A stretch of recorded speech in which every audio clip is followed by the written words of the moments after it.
Warning, Krillitane pens. Oh no, sorry. Warning, spoilers. It's a spoiler review. We've not done one of these for a little while, have we, Ben? No, there's nothing really been too spoilery, but this box set, my goodness, it's got spoilers everywhere. Hmm. Yeah, I mean, Nick Riggs said it on the podcast for it that, we're not going to give you the behind the scenes because that reveals too much. We're just going to give you a preview instead of the story. So that was a For tantalizing the thing of what are they hiding? They Yeah, were that was. hiding a lot. Hmm. I mean, particularly the Krillitane Faint, the first story. But before we say, I mean, it's pretty implicit anyway, but click off this if you don't want to be spoiled. Watch our Either if, review. yeah, and we'll tell you to pick it up. Then you can pick it up. You can listen to it. Then you can come back here. Or, Big Finish is expensive. If you don't want to pick it up, but you want to know what the spoilers are anyway, Stay stick around. around.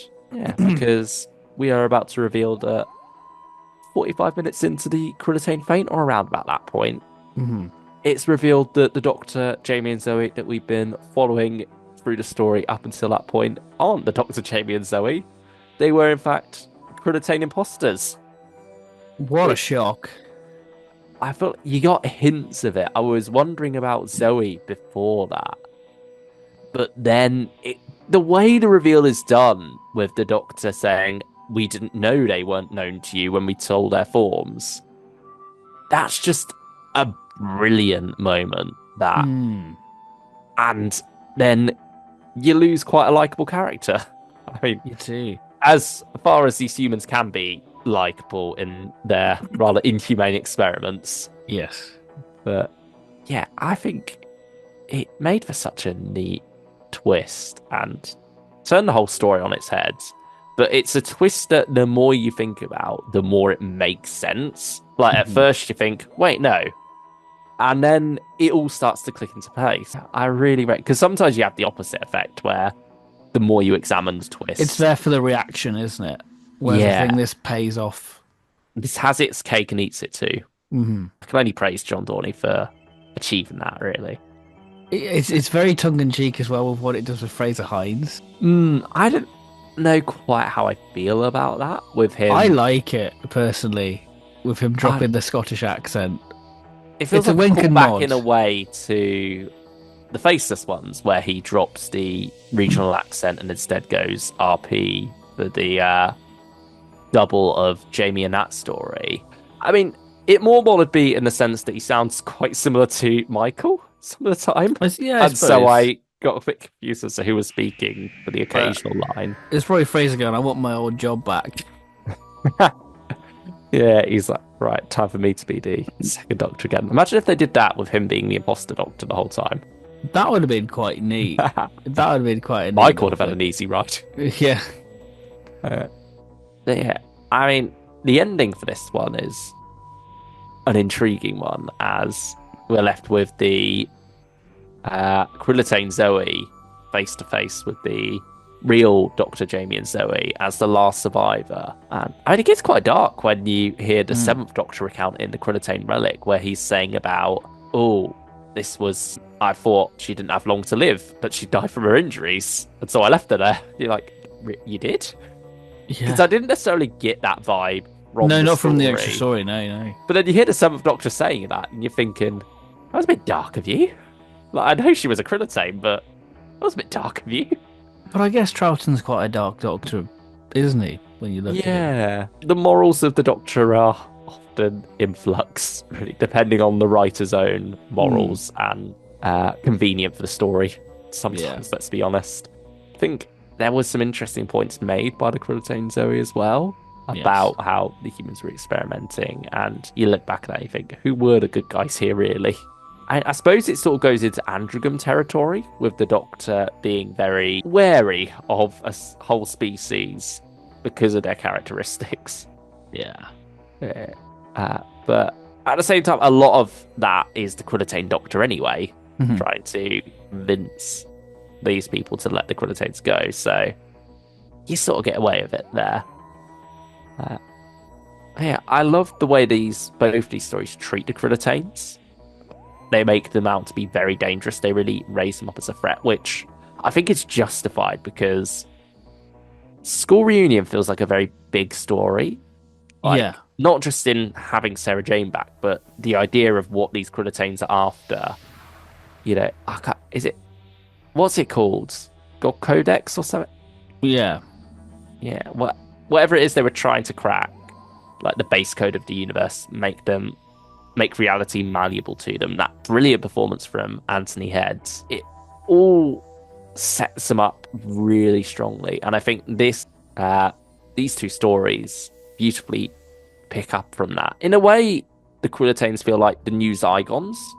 Mm. The Zygons True. had their one classic story, and yet they felt bigger than that. They felt like that returning threat that Yeah, the has. Krillitanes always felt classic from that reference we got earlier in the story in School Reunion. Like, I always Mm, thought they were a classic monster. yeah, the way the Doctor talks about them having the long Long neck. necks, yeah. Which I think is why when some people say, "Oh, bringing back classic villains alienates new viewers," like it doesn't have to. Bringing No. back classic villains or characters or monsters or whatever, it can work the same way that this works. In that there's very obviously off-screen stories where the Doctor's encountered them with long necks, which we get to hear in the Krillitane Relic. That did put a smile on my face. It's a rather ridiculous visual, but David Tennant painted it in our minds first all those years ago. So we're just getting to experience it opposite the seventh Doctor, sorry, and yeah, it sort of fits the season 24-esque tone. Yeah, it does, yeah. Hmm. I don't know, yeah, but it's hard to tell how much of this story really goes for that because you sort of get it with the style of Seventh Doctor. You've obviously got Ray there, who's from Mm. Delta and Abandonment, and they're off to Eurovision at the start, I think it was, which, very much puts you in that mindset. But the story itself goes a lot darker than that. I mean, season 24 can go dark places. Hmm. Yeah, you do get the joke after all the Krillitanes are frozen and shatter about it their plan going to pieces or whatever it was. Yeah, which So feels very yeah, season 24 McCoy. yeah, you get the black comedy there. I mean, you got Zoe in this, or well, you don't have Zoe in this. It's Krillitane Zoe back again. But I think it's nice how even though it's obvious from the start, like we heard the previous story just before this, we know what's going on there, but we're still invested in the Seventh Doctor's drama. It makes for a neat mystery.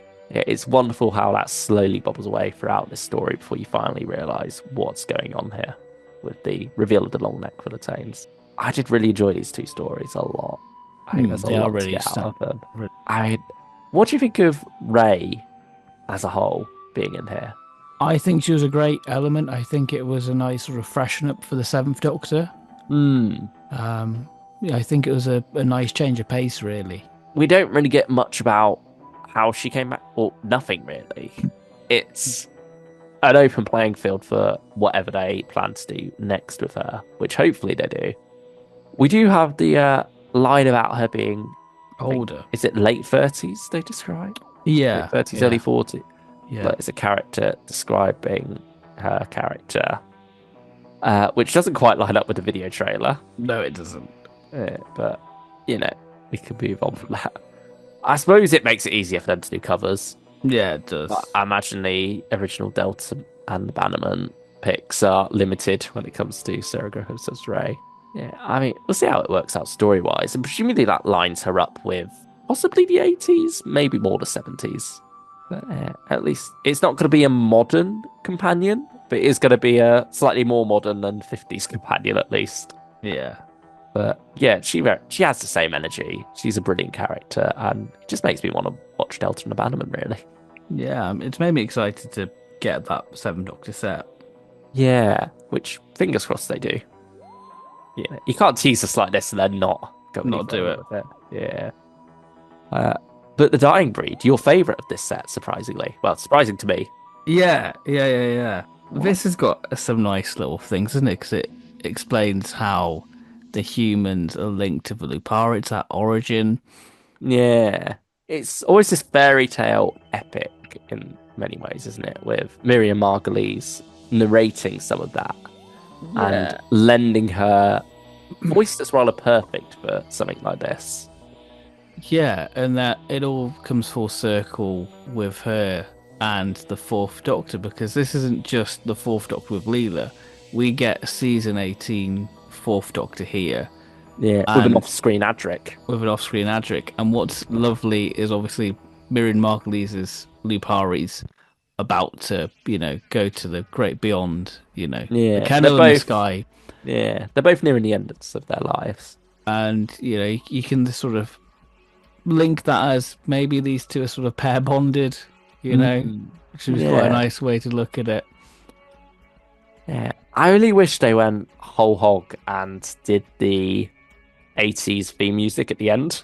And Because technically by that point it's a season 18 story. It and would it would have been quite funny because it's the Peter Howell theme and dogs howl as well, you know. what more reason could you ask for? Exactly, it sort of Yeah. it writes itself, doesn't it? Yeah, they should have committed to the bit, but Yeah. well, still, it's one of those details that ultimately changes It's a nothing. fan But brain. It's for the fan yeah, brain, isn't it? if he's just, I wonder if I would have had that thought had it not been for uh the Sirens of Time, the Mm, Redux, how yeah, that uses different themes depending on which Doctor it is at the start and end of the story. So it could have been neat to take the same approach here with depending on which point of Doctor's life it's at. Go for that yeah. at the start and the end of the story. Mm. Uh, yeah, and then 500 ways to leave your lover. It's all taking place in a simulation, and the Doctor doesn't even remember it because it's not Classic actually a Eighth Doctor. Doctor. It's yeah. Well, it's not even a Doctor to Yeah, remember it. It's a that's true. Doctor avatar, isn't it? Yeah, But some wonderful jokes in this one. yeah. It's Uh, a rom-com done right, I feel. yeah, like the reveal at the end that he's been naked that whole time. Like it Yeah, was that's set very up early Moffat. on. Yeah, I think it's something that can only work on audio as well. Hmm. Or I suppose if you were to do it, you'd have to use only close-ups and somehow not show.